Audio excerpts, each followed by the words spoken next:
Ladies and gentlemen, I think it's about time that me and you sit down and have another long, in-depth, and verbose conversation about one of my video game collections. Now, this is a weird video game collection for me because, as you can see, it's not a very big collection compared to most of my collections. This is actually nothing in the grand scheme of things, but here's the thing. There's never, sorry, I'm a little out of breath, I'm not even gonna lie.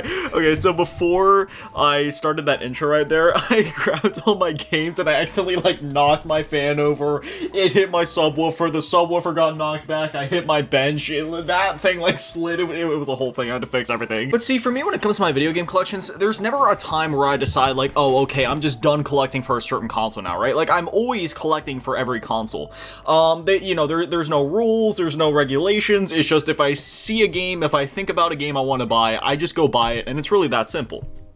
And I don't have any plans to stop for any system until, obviously there would be a point where maybe I'd collect every single game for a certain system, but even then, that's where you get into the realm of, indie releases and limited run games. It just goes from there with, fan projects and everything, so the collecting journey never really ends for a given system. But the original Xbox, it's one I haven't even bought a game for in, a year plus, maybe almost 2, no, it hasn't been 2 years, it's been just over a year at this point. And I don't really know why. I love the original Xbox. It's one of my favorite consoles of all time, yet I don't have that many games for it. But at the same time, that's kind of what's beautiful about my original Xbox collection. Since there is so few games in this collection, it means that the ones that I did pick out and buy and the ones that I've played, I have intimate experience with on this console. So, that's cool in one way.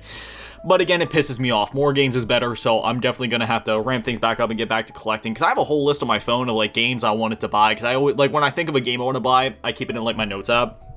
Just so I keep track of everything. So, yeah, not exactly sure what's been happening there. Gonna have to get back to my original Xbox collecting. But anyway, yapping aside, let's go ahead and talk about some video games, yeah? So right off the rip, we'll just kind of go in order here because I really don't feel like de-stacking the stack. We got my favorite game on the original Xbox, Halo Combat Evolved. I've said this many times before, this is my favorite Halo. I know a lot of people are partial to, Halo 2, Halo 3, maybe even Halo Reach. I'm one of the Reach lovers. Halo Reach is also one of my favorite Halos, probably right behind Halo Combat Evolved, if I'm gonna be honest. What can I say about Halo Combat Evolved that hasn't been said before? Between the innovative gameplay at the time and even today, the amazing story in this game. One thing I've always loved about the campaign in this game is how you experience a lot of the levels, but then in the back half of the campaign, you end up rerunning through a lot of these levels, but in reverse. It's not like a direct copy and paste. It's kind of with the context of things that happen in the story with the war that breaks out and everything. And I've always just thought it's so cool seeing the contrast between the levels towards the beginning of the game and then later on. And I won't lie to you guys, I'll go ahead and spoil it right now. I was thinking of doing a Halo Combat Evolved campaign Let's Play because we've been doing a lot of Let's Plays lately. And given that this is one of my favorite games and one of my favorite stories of all time, I just felt like that would fit quite well. And another game that I would love to do a Let's Play on at some point would obviously also then be Halo 2, as I just said, one of my other favorite Halo games. Just seeing this cover gives me so much, excuse my language, so much fucking nostalgia, dude. I feel like a lot of people could relate to that. Come on, this is one of the most iconic covers in all of gaming, and, similar to Halo 1, it's one of those things where it basically did what Halo 1 did, but then some. It integrated Xbox Live into it because originally there was only LAN play in Halo Combat Evolved, but then here in Halo 2, that's when Halo really established itself as yeah, this is one of the first-person shooters. And at the time, it was basically the first-person shooter on the console game, in the console gaming scene at least. It's because Call of Duty already released at this point, because that game released in 2003, the first one. However, it wasn't until Call of Duty 4 in 2007 where Call of Duty really became an established title and was okay, this is the first-person shooter, and still is to this day. We finally have competition coming back this year with Battlefield 6 and Black Ops 7, and we'll see when Halo comes back. I'm really excited for that. There's been a lot of those annoying cucks online that are oh, Battlefield 6 versus Black Ops 7. This is, it's Halo's oldest time. Look at MW3 versus Battlefield 3, or COD Ghost versus Battlefield 4, or Battlefield 1 versus Infinite Warfare. The cucks are all the same on either side. Everybody on every side sucks. Really, the best way to go about it, if you have a personal favorite, that's fine, but the toxicity isn't necessary. The way I see it, I'm excited to play all the games, you know what I mean? I'm excited for Battlefield and COD, competition is good. But anyway, getting back on track here. Yeah, Halo 2, I've always adored this game because not only was the multiplayer fantastic, but also the story was amazing. Halo Combat Evolved felt a bit more, how do I explain this? It was very open in its design, right? There were some, not open world elements, but, open level elements. And then Halo 2 basically just took that and kind of iterated on it and made everything feel a lot bigger. It was basically, the definitive sequel. It was okay, let's do what we did in the original, but make it bigger. And they nailed every aspect of it. Halo 2 is a perfect game. I'm just gonna say, it's a perfect game. Next up, we have another one of my favorite shooters. I'd say shooter, but it's like kind of debatable because it's like blasters. Star Wars Battlefront. I have Battlefront 2 on the PlayStation 2, and then I have Battlefront 1 on the original Xbox. But anyway, man, Battlefront, this game is so good. And honestly, this game did have Xbox Live, as you can see there. But a lot of my experience with the Battlefront games, in fact, my only experience with the Battlefront games really is playing by myself. I did split screen with my brother a few times back in the day on Battlefront 2. But for the most part, I played these games mostly alone. I will say, I did play a lot more of Battlefront 2, but I still played a good bit of Battlefront 1. This game is absolutely fantastic, and if you're unfamiliar with the original Battlefront games, they play a lot like the modern ones, except they're a lot more tied to the movies. So Battlefront 2 was a lot more tied to like Revenge of the Sith and, you know, a lot of the prequel stuff. And then the original Battlefront is more about like the original trilogy, more or less. I mean, you still do have a lot of stuff from the prequel trilogy in here, but it's still like not as much as it was in, say, like Battlefront 2. But man, Battlefront, fantastic game. And honestly, this is one of those games where even though yes, it's known for its multiplayer elements, I end up going back to the Battlefront games for the campaigns more than anything else, just because the campaigns are basically like the multiplayer kind of, but in a different setting and with story context and stuff. So it just, I don't know, I like playing through them. Next up, we got Scooby-Doo Mystery Mayhem, and you know, this is just one of those classic like 3D platformer, 3D action, 3D collectathon, whatever you want to call it, type of games from this era. You know, we had a lot of these games. Think like SpongeBob Battle for Bikini Bottom, except this is Scooby-Doo Mystery Mayhem. You can play as like Scooby and Shaggy in this game, and you know, it's a really fun game.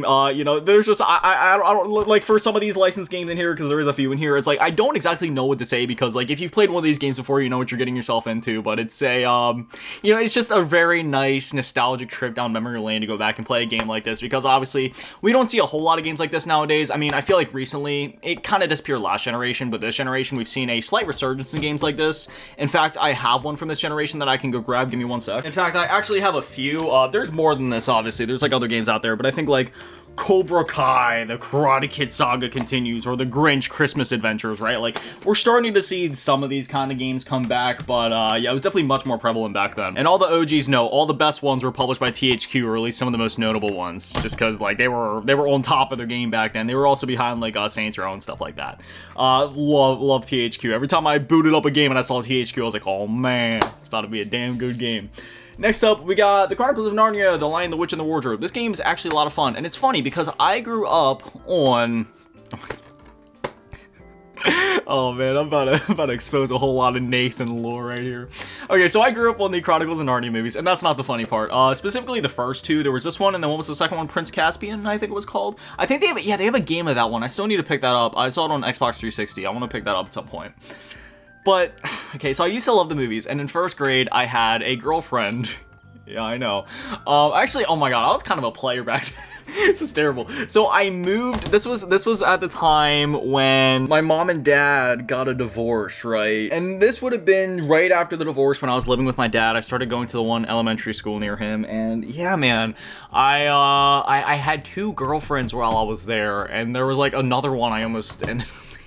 And again, this was like elementary school, okay? So it's not like actual girlfriends. I'm just going to show like, bro, I was like a little player when I was a kid. But yeah, I remember this girlfriend I had. She was like, oh, you know, there's like a game of that movie you like? And I was sitting there like, what? Really? What? I had no idea. And she was like, yeah. And she was like talking about it or whatever.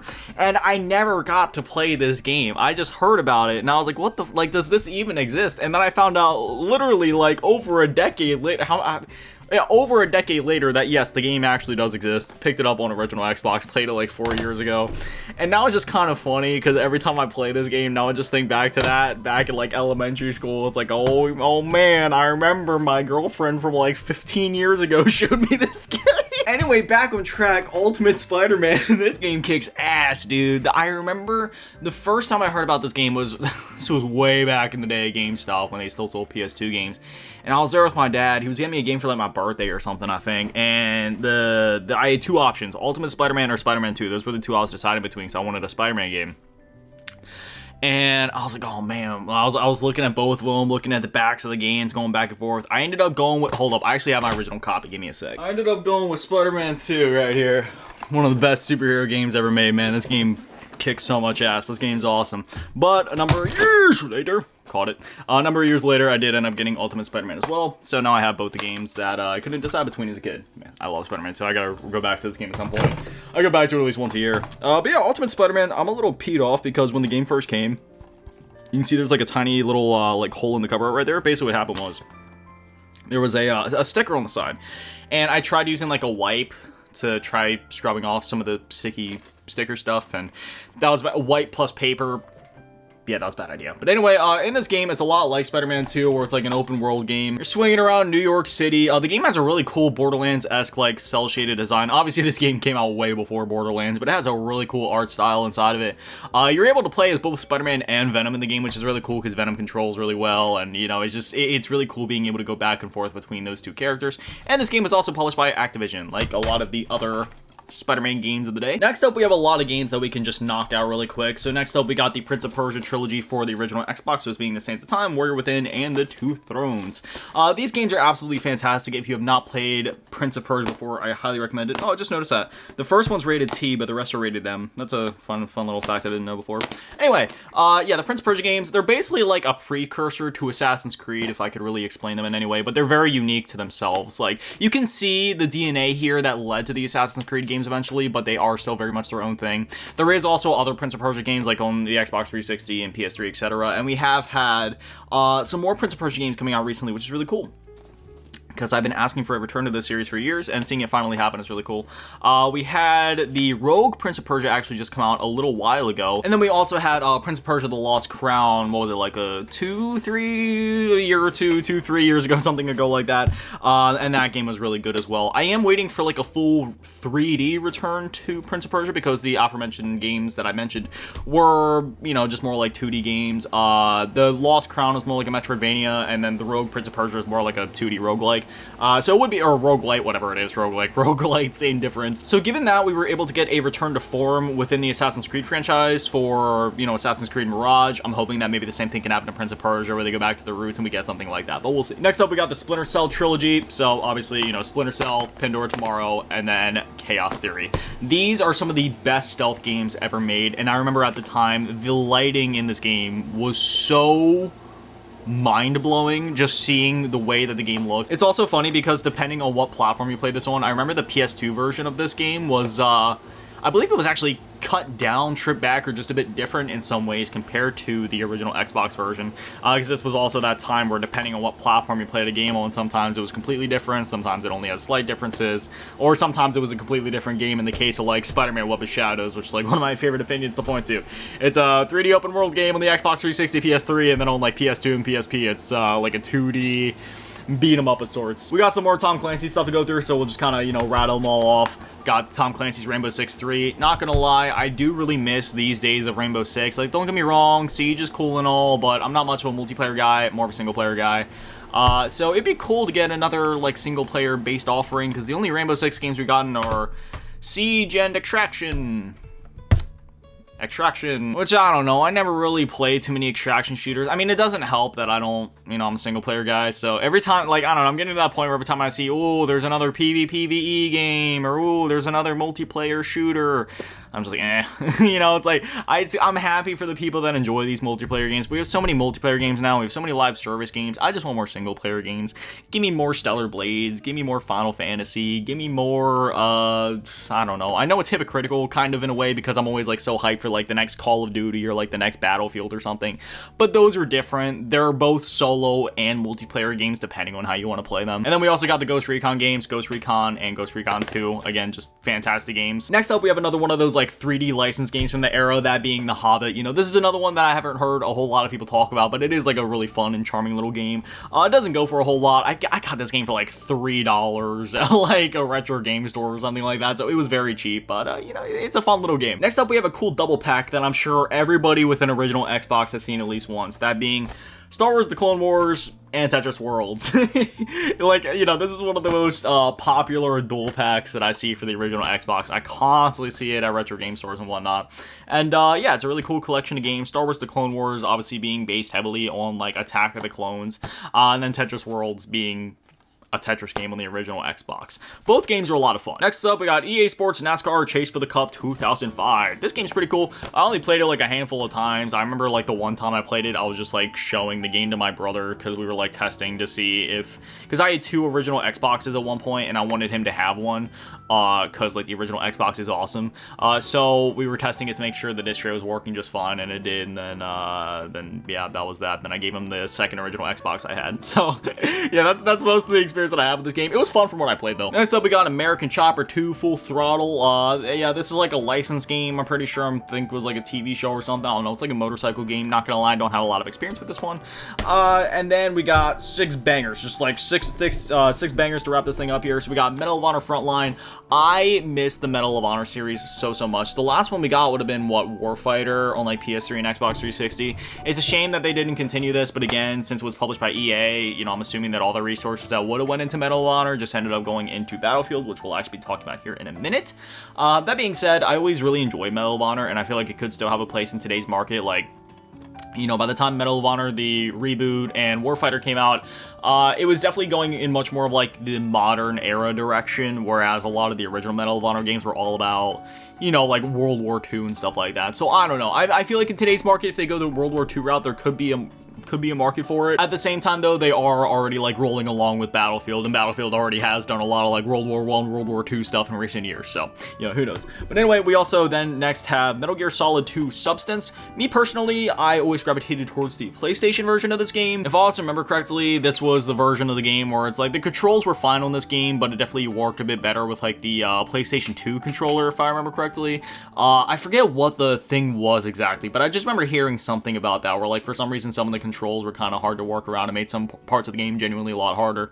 But otherwise, Metal Gear Solid 2, you know, one of the best games ever made. I'm really excited for Metal Gear Solid 3. What are they calling that game? Metal Gear Solid Delta Snake Eater? Is that what they're calling it? Whatever the official title is, you know, the remake of Metal Gear Solid 3. I played a lot of that on the PlayStation 2, and yeah, you know, Metal Gear Solid's freaking awesome. I'm still waiting for a modern port or remaster or something of Metal Gear Rising Revengeance. Unfortunately, the only way to play that game nowadays on console would be via backwards compatibility on, ooh, sorry, just hit my keyboard, via backwards compatibility on Xbox One or Series X and S, because it was an Xbox 360 game. There isn't any way to play it on PlayStation 5 at the moment. You can't even play it through PlayStation Plus's streaming service, and there's no way to play it on any Nintendo consoles. So, they can bring that game back, even if it's just a port, because, you know, the game is already perfect as it is. It runs at 60 FPS. It was in, like, 1080p, I think, and even if not, you know, they could, like, bump that up to, like, 4K. There you go. Perfect. Ready for release. Anyway, next up we got Fable, which I'm so glad that Microsoft is finally bringing Fable back. Fable is one of my favorite Xbox franchises. This game is always, it's very unique, right? Like, it's an RPG, and how do I explain this? Like, the mood of the game. If you've played Fable, you know what I mean. It just has a very unique atmosphere and a very unique look and feel to the gameplay and everything, and it's unlike any other RPG series out there. And, you know, I love all the Fable games, Fable 1, 2, and 3, and I'm really excited to see what they do with this next Fable game, because this series is truly unique. Next up, we got Doom 3. Now, I know this one is very controversial because this is when Doom went like survival horror per se. I've always loved this game. I always loved having to manage like your flashlight and your weapons and everything like that, because I believe, what was it? I think the difference between this and the BFG version is that you're able to have your flashlight out at all times in the BFG version, whereas in this original one, you have to be a lot more sparing. One thing I've always loved about Doom 3 is how dark the game is. I love when games just get dark, you know what I mean? Where you can't see anything, you only have your flashlight. Because there's some games where they try to get dark, but then you can still see some stuff through like the gray or whatever. But I'm thinking like, here's a random example. Towards the end of the Black Ops 6 campaign, there's this one mission where it gets insanely dark. It's kind of like a hallucination sequence or whatever you want to call it. And yeah, it gets so insanely dark you can't see anything except for where you're shining your flashlight. Or like the Resident Evil 2 remake. That's another game I can think of where it just gets insanely dark, and I love it. Doom 3 is a great game though. You know, if you would play it, just don't go into it expecting Doom 2016 or the original Doom games, where it's, you know, non-stop action or anything. This is much more of a survival horror game, but even at that, this game is freaking awesome. Next up, we have Call of Duty Finest Hour, aka my first Call of Duty. So Finest Hour is the first Call of Duty game that I purchased and played, and my original copy was on the PlayStation 2. In fact, I still have my original copy back there. And yeah, this was basically the first console Call of Duty game And while it wasn't a one-to-one conversion of the first Call of Duty, we wouldn't have that until later on the Xbox 360 and PS3 when they called it Call of Duty Classic, where they basically did like a remaster of sorts, I guess you could call it, to bring those games to consoles finally. But Finest Hour was the first Call of Duty that made its way over to console. This is one that I still love to revisit constantly just because I have a lot of nostalgia for it. It's a really fun game. I will say there is some parts in the campaign where you gotta be careful because sometimes they make you go for a while without any checkpoints, and it is one of those older Call of Duty games where sometimes they do have a lot of enemies shooting at you. Is it like Elden Ring difficulty? No, of course not. You gotta be careful though. Yeah, that's how a lot of these shooters from back in the day were. You gotta be a lot more careful. There was no sprinting. There's no regenerating health. You only heal when you find health packs. You're constantly switching weapons because you're always running out of ammo. Gotta be really careful when you're playing this one, but Call of Duty Finest Hour is an awesome game. I love it. And finally, that brings us to Battlefield 2 Modern Combat. Now, I just picked this one up a little while ago, and I remember they had this version, and then they also had the Xbox 360 version. I opted for the original Xbox version just because, you know, that's just how I am when I'm buying games. Even if there's a newer version available or like a remastered version of it, it depends on the context. I'll always just go for that original version because I like playing the original intended experience of a game, because a lot of times when it comes to certain remakes and remasters and such, they tend to you know, just completely overhaul the visuals or the art style or, you know, the feel in a game in a way that kind of takes away from the original feel. Like, I've seen some gameplay of Gears of War Reloaded, and it looked very similar to Gears of War Ultimate Edition, which was the original remaster on Xbox One, and it seems like a lot of my gripes with that remaster, remake, whatever you want to call it, still hold up in Gears of War Reloaded, where through prettying up the game and taking away some of that edge, it loses a lot of the grit. Because if you play Gears of War Reloaded, I haven't played it yet, I've just seen some gameplay, but again, I did play Gears of War Ultimate Edition, and that game had the same issue. If you play those and then you go back and play the original Gears of War on Xbox 360, that game just had like this certain look to it. Whether it was because of the filter on screen, the color palette, I'm not sure what it is. There was a certain grit and feel to it that made it feel like dark, grimy, and gross. But that is why Gears of War felt so good. Beyond the gameplay, like just the feel of it, you know, like that. You know, that was part of it. And, you know, I know I'm kind of getting off track here, but actually at the same time, it does kind of apply to this game as well, because I do prefer how the original Xbox version looks over the Xbox 360 version. Other notable examples I can think of are like Darksiders 2, Dark Souls 1. Dark Souls 1 looks so much better on PS3 and 360 than it does in the remaster. The remaster, in my opinion, just doesn't look as good artistically as the original, and I feel like the original just feels better to play because the look is also part of it. Now, obviously, I also have my limits with that. Like, reimaginings are completely different. Like, a lot of people mince words, okay? We'll just kind of cover what a remaster, remake, and reimagining is. So, a remaster would be like, oh, I don't know, BioShock Remastered, right? Because they just took the Xbox 360 PS3 game, bumped it up to like, what was it, like 1080p, bumped it up to 60 FPS, gave you some FOV options, but it's the exact same game. Nothing else changed besides the resolution and the frame rate. And then a remake would be like Super Mario All-Stars, okay? You go from like the original Super Mario games on NES up to All-Stars, where it's, you know, remade in like the Super Mario World 16-bit art style. Basically, a remake is literally the exact same game for the most part, the only difference being that, you know, the like, you know, so, you know, there's like new graphics, maybe there's an updated soundtrack or something like that, but largely for the most part, the game is like literally the exact same. And then you have reimaginings, which would be like Resident Evil 2 remake, Resident Evil 3, Resident Evil 4 remake, Final Fantasy 7 remake. It's funny because all those games are called remakes, but in reality, they're reimaginings, because if you look at the original PS1 versions of those games compared to the newer versions of those games, they're not just remaking it, they're reimagining it. And that's the one instance where, like I was talking about before, where, you know, I'd be happy to buy the reimagined version of the game, because at that point it's a completely different game, even if it does follow a lot of the similar plot beats. Like Resident Evil 4 remake, for example, you know, it's literally a completely new reimagined game, but it still follows like the story beats of Resident Evil 4, but it's still its own game. Same with Final Fantasy 7 remake and Rebirth and the eventual third part of that Final Fantasy 7 remake trilogy. But anyway, getting back on track here, yeah, Battlefield 2 Modern Combat, this game's a lot of fun. So anyway, so anyway, yeah, that's my original Xbox collection. Got a lot of first-person shooters and like 3D action games in here. Definitely got to step on my collection a good bit. Don't have as many games as I would like to have on this collection. Usually it takes me once I get to about 70, 80 games for a collection, that's where I'm like, okay, you know what, now I'm like somewhat satisfied with my collection. Obviously, there's a lot more I want to buy, but at that point, I'm at least happy with it. Right now, I'm not happy with my original Xbox collection. I am happy with the games I have, but I'm not happy with the quantity. There's so many games I want to buy for this console yet. I have been saving up my money, so I do plan to go on a bit of a buying spree here soon, which means you guys will be getting another pickups video here in the near future, probably in like a month or so from now. But again, that'll be a little bit off, you know, a little bit ways off, probably like a month, maybe a little over that. Because, yeah, I've been looking at some of my collections lately. I haven't really gotten to do a whole lot of game collecting this year, unfortunately, just because, you know, I've had like other financial things to take care of. But I'm getting back to that point. I've been working a lot lately. And, yeah, I'm excited to get back to it and start picking up a whole lot of games. I also want to get back into picking up trading cards like Pokemon and Yu-Gi-Oh! And all that.